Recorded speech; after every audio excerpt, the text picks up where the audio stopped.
Dans cette séance, on va traiter quelques exercices concernant les amplificateurs à base de transistors bipolaires.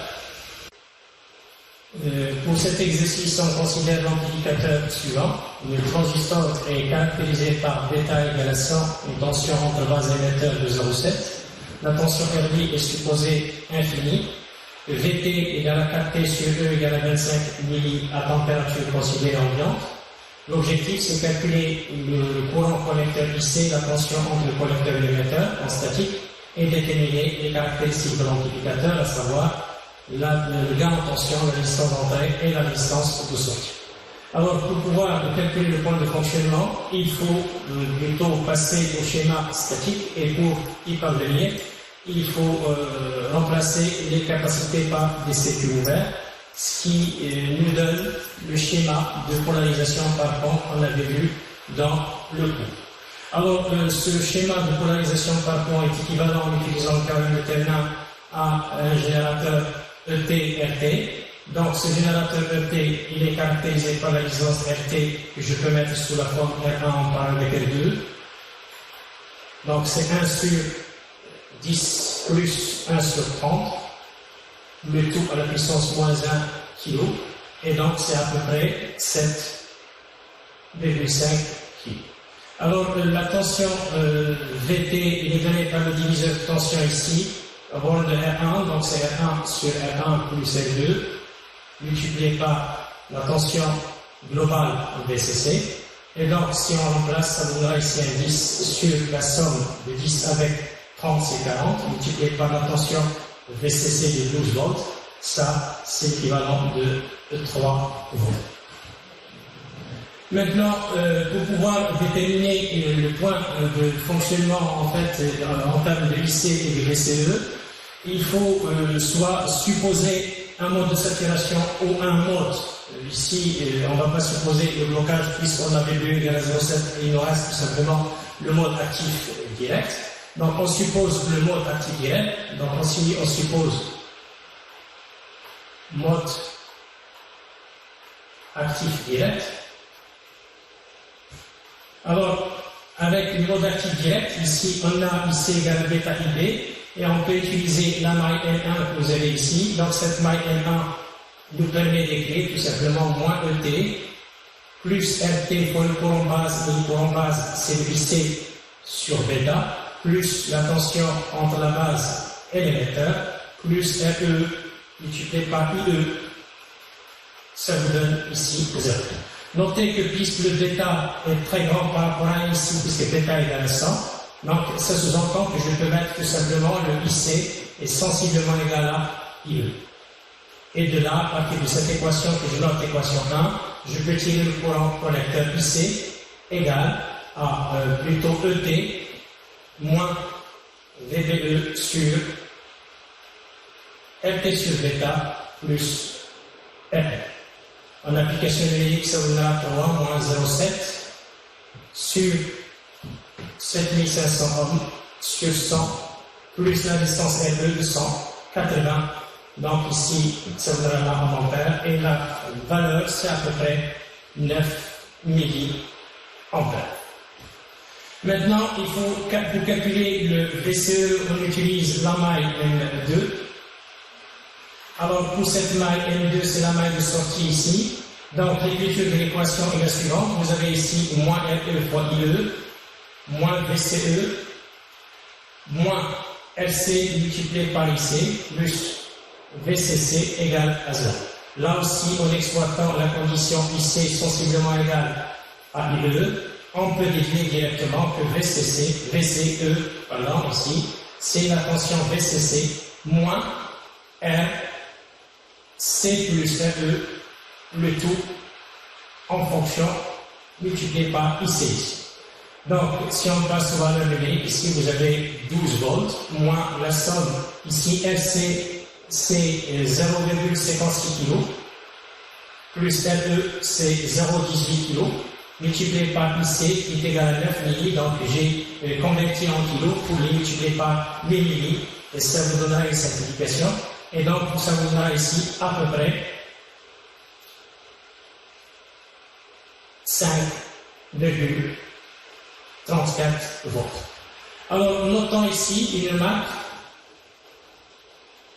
Notons que puisque VCE est supérieur à VBE, on a exactement le mode actif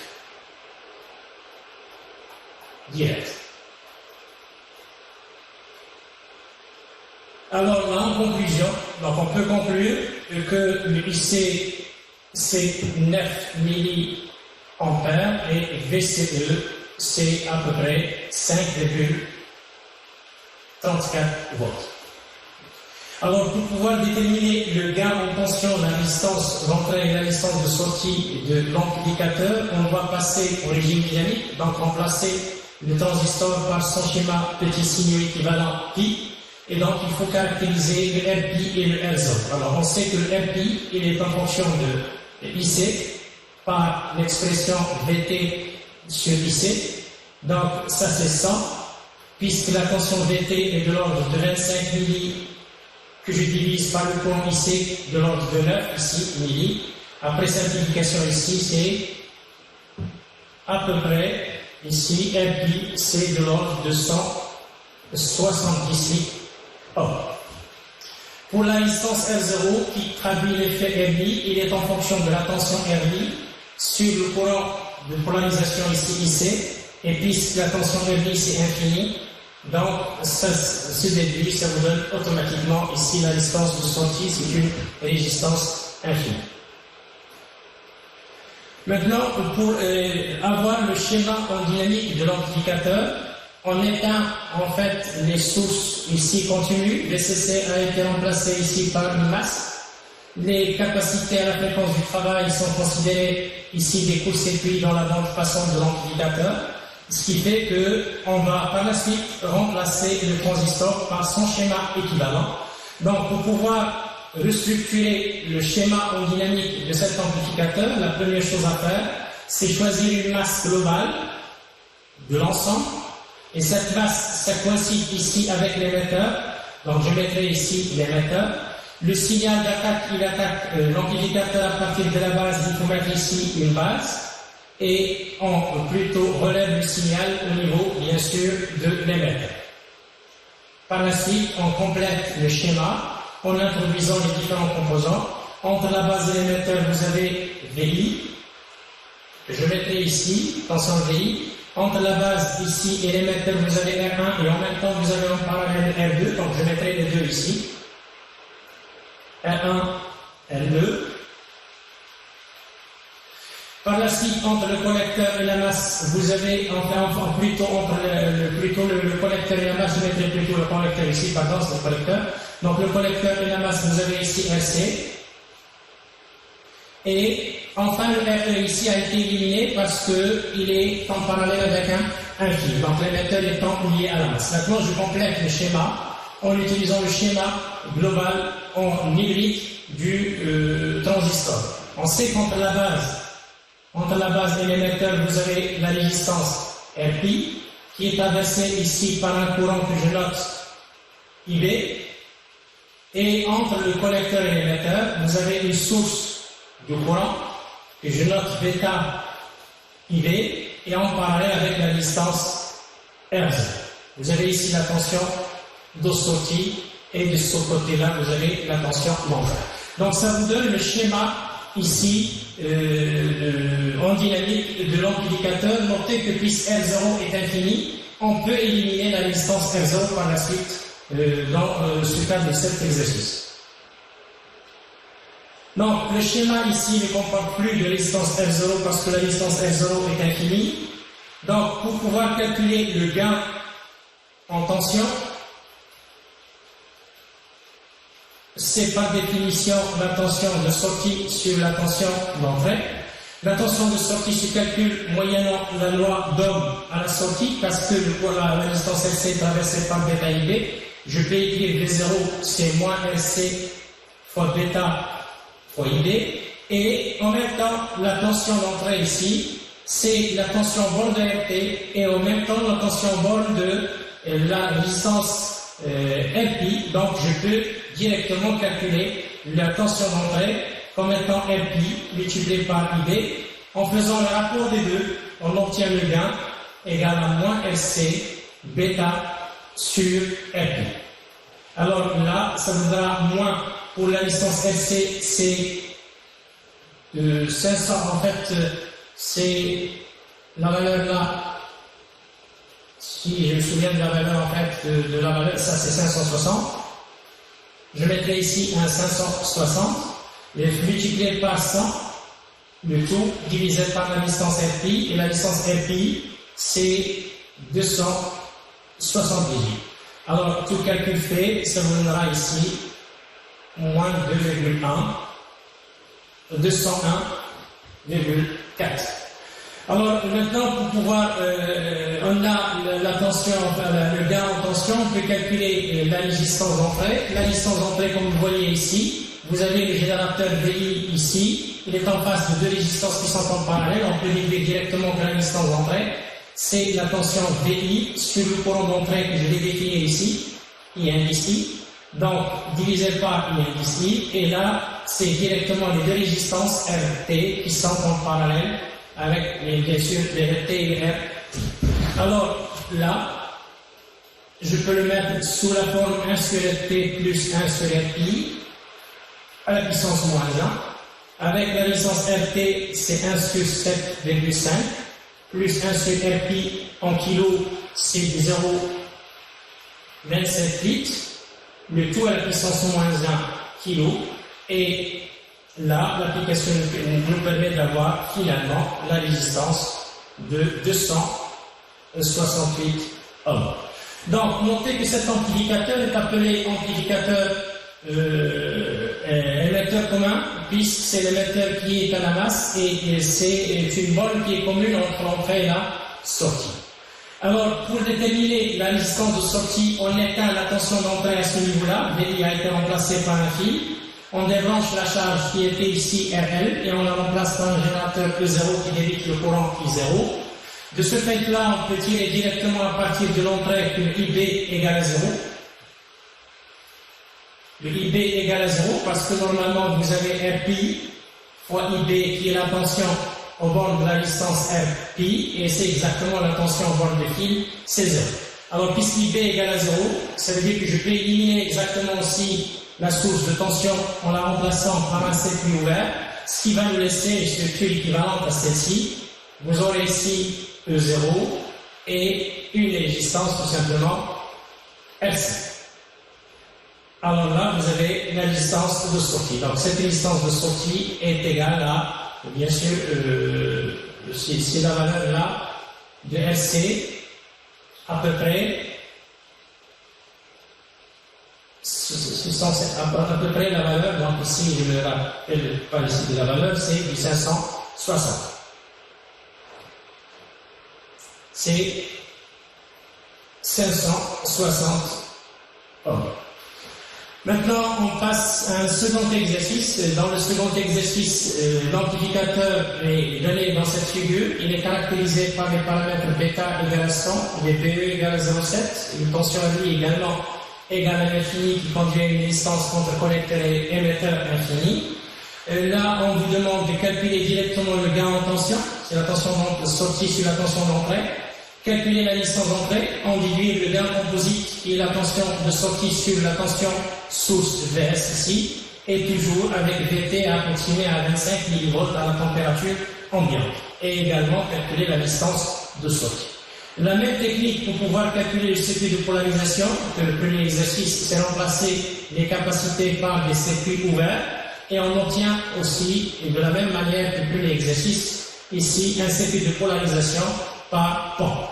Sauf que la résistance ici RC égale à 0. La même démarche nous permet d'obtenir un schéma équivalent Thévenin RT, plutôt et VT. Là, le VT il est donné par R1 sur R1 plus R2 fois VCC. Notez que le R2 c'est la résistance R2' plus R2 seconde. Et si je fais le calcul de la sommation des deux résistances, ça vous donnera ici 120 kg. Alors le RT, c'est de la même manière, c'est R1 en parallèle avec R2. Et donc c'est 1 sur R1 plus 1 sur R2 le tout moins 1. Donc c'est 1 sur 33 plus 1 sur 120, le tout moins 1 kg. Et donc là, la valeur de RT, c'est à peu près 25,88 kg. Maintenant, pour pouvoir déterminer plutôt le schéma en dynamique et calculer le gain en tension, on doit passer d'abord par le schéma en statique en calculant le courant collecteur qui apparaît dans les expressions des paramètres de résistance RP et la résistance R0 du transistor en dynamique. Donc là, la même technique ici que le premier exercice nous permet à partir de la maille M1 avec une supposition mode actif direct. Donc cette maille M1 il permet de nous donner IC directement comme étant VT moins plutôt VBE sur RT sur bêta plus RE. Donc en application numérique VT ici, on a donc cette valeur de VT, on doit la calculer en fait, ce VT. VT c'est R1 sur R1 plus R2 multiplié par VCC. Avec R1 c'est 33 sur 33 plus 120 multiplié par la tension ici, c'est un 15 volts. Et ça c'est à peu près 3,23 volts. Donc en remplaçant ici, IC, ça va être un 3,23 moins 0,7 divisé par, bien sûr RT ici, c'est 25,88 sur 100, plus le RE, c'est 2 kg. Là, la formule est en milliampères, la division en kilos, ça se transforme automatiquement en milliampères. Alors, sa valeur ici de IC est 1,12 milliampères. Notez ici qu'on peut calculer à partir de la maille L2, VCE, donc directement à partir de cette maille, on a le VCE, c'est à peu près VCC ici, moins, là il y a plutôt la chute de tension borne de RE, donc c'est RE, IE, que je peux approximer toujours avec ici RE fois IC, puisqu'on a bêta est très grand par rapport à 1, parce que bêta est égal à 100. Donc à partir d'ici, c'est 15 moins 2 fois IC de l'ordre de 1,12 et volts, le tout, ça vous donnera ici à peu près pour le VCE 12,6 volts. Alors si on compare le VCE par rapport à VBE, il est supérieur à VBE. Donc là, on a un mode actif, direct. Alors là, le courant IC étant calculé, parce qu'on en a besoin dans le modèle en dynamique du transistor. Maintenant, pour établir le schéma en dynamique, il faut d'abord calculer la distance RP. Donc c'est la même formule, VT sur IC. Donc ici c'est 100 multiplié par 25 milli que je divise par le IC, c'est 1,12 milli. Du tout en ohm, c'est à peu près ici 2,23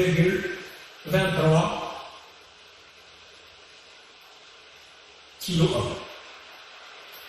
Alors la même chose ici, L0 c'est VA sur IC.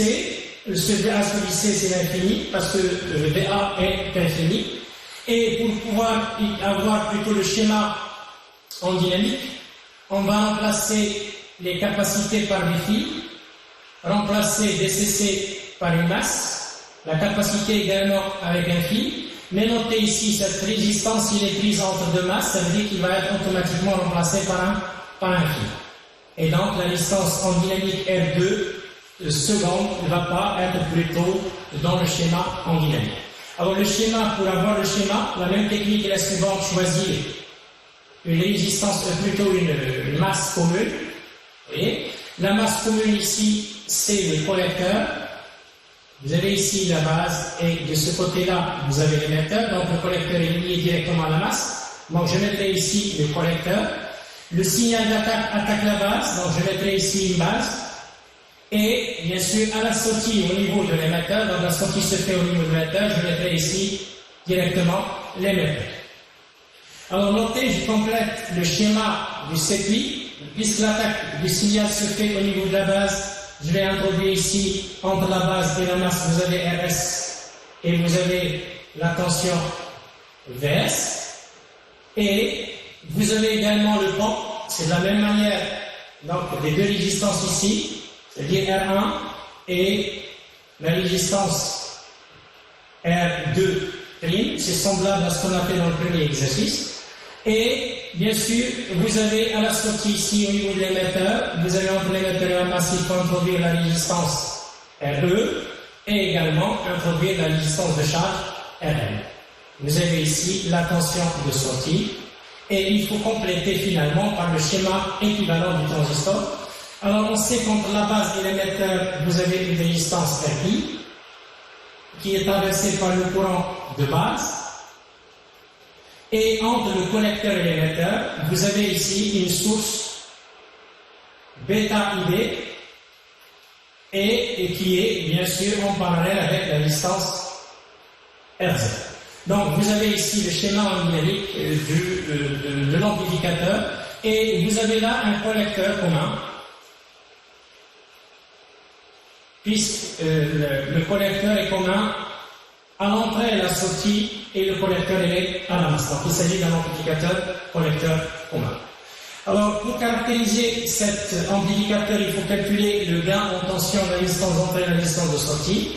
Pour calculer le gain en tension, donc là pour le gain, c'est le rapport bien sûr tension de sortie sur la tension d'entrée de l'amplificateur.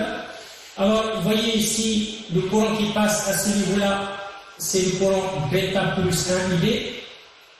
C'est le courant IB plus bêta IB, donc c'est bêta plus 1 IB. Donc en utilisant une simple loi d'Ohm, au niveau de la sortie, on a tout simplement V0 égale à RE, qui est en parallèle avec RL, fois le courant qui la traverse, c'est bêta plus 1 multiplié par IB. Que je peux approximer par RE en parallèle avec RL, fois bêta IB, puisque bêta toujours est supérieur à 1. Pour calculer la tension d'entrée VI, on va utiliser la maille M, donc ici maille M. Alors pour cette maille M, vous avez ici la tension VI, c'est la tension bord de R1 et c'est la même chose que la tension bord de R2', donc je mettrai ici la tension en fait VI et j'utilise la loi des mailles, j'aurai ici moins VI plus RI fois le courant IB, donc ici au niveau de la distance RI, plus la tension de sortie, on l'a ici, donc c'est la tension de sortie à ce niveau-là, puisque vous avez une mise en parallèle à la sortie, donc plus V0, et donc ça vous donnera 0. Donc je remplace ici VI par sa valeur, donc c'est un RI, je factorise par IB, donc IB plus V0 ici, il va y avoir un RE en parallèle avec RL, le tout fois à peu près bêta IB. En faisant le rapport des deux, V0 et VI, on obtient le gain en tension, c'est à peu près bêta RE en parallèle avec RL sur le bêta RE en parallèle avec RL plus la résistance RI. Donc si on passe aux applications numériques, et donc cette valeur-là, plutôt, ça vous donne un gain qui est inférieur à 1, ça se voit déjà parce que c'est de la forme x sur x plus une constante. Donc j'aurai quelque chose de l'ordre de 0,78. Donc on sait déjà qu'il s'agit d'un collecteur commun et on a déjà vu que le gain il est inférieur à l'unité. Ici le gain est de l'ordre de 0,78. Maintenant, pour pouvoir calculer la résistance d'entrée, donc résistance d'entrée, je mettrai ici résistance d'entrée. Alors cette résistance d'entrée RI, par définition, c'est VI sur I indice I, avec I indice I, c'est le courant qui est ici, VI c'est la tension d'entrée de l'amplificateur.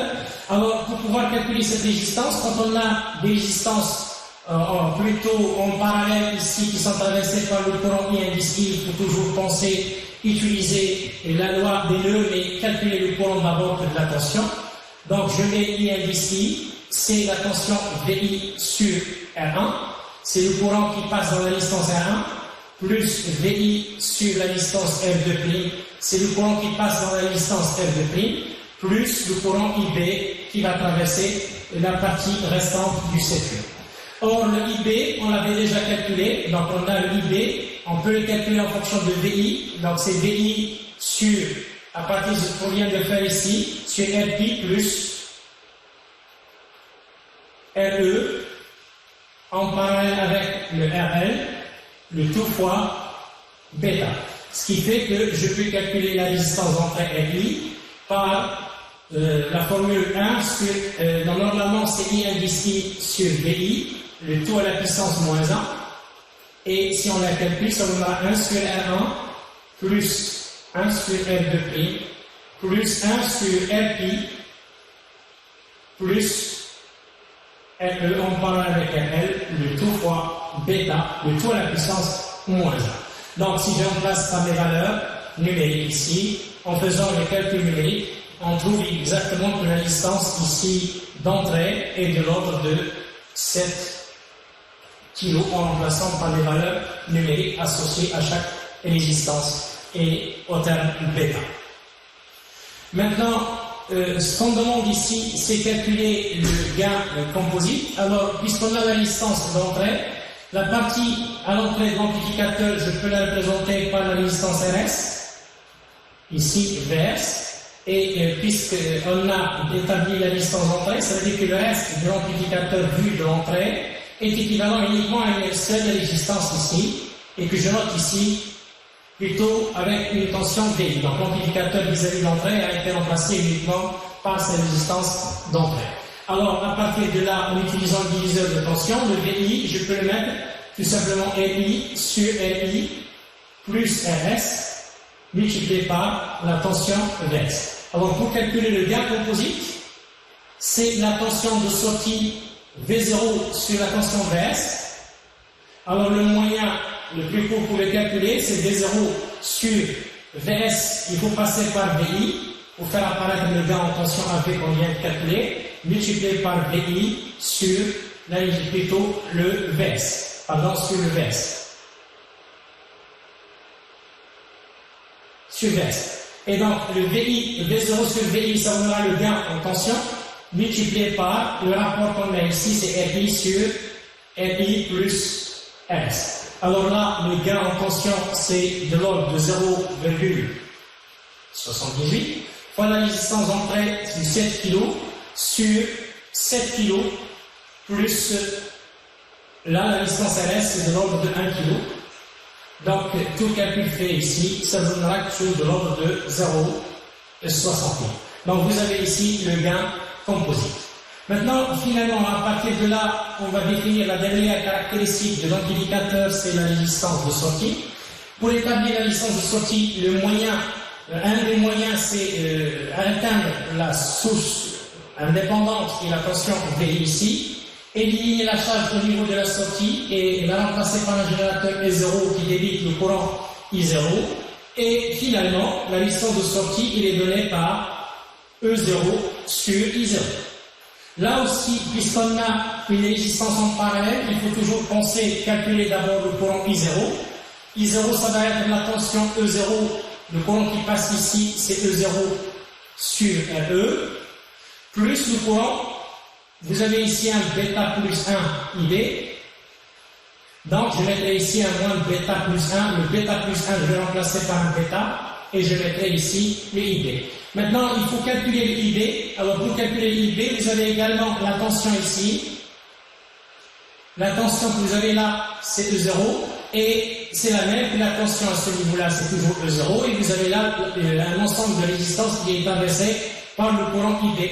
Donc, je peux dire tout simplement que le IB, c'est moins la tension E0 sur, bien sûr, la résistance LP qui est en série avec l'ensemble qui est là, RS, en parallèle avec R1, en parallèle avec le R2 prime, comme ça. Et donc, en remplaçant, j'aurai I0 égale E0 sur RE moins bêta.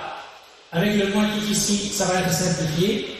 Le tout sur RP plus RS en parallèle avec R1, en parallèle avec le R2 prime. Donc, la distance de sortie, ça va être I0 sur E0 à la puissance moins 1. Et donc, ça donnera 1 sur RE plus bêta sur RP plus RS en parallèle avec R1, en parallèle avec le RS, R2'. Le tout à la puissance moins. Alors, si on passe aux applications numériques, donc on trouve ici que la distance R0, c'est de l'ordre, bien sûr, de 31 ohms. Donc, c'est une résistance qui est très très faible, c'est une des caractéristiques de l'amplificateur collecteur commun.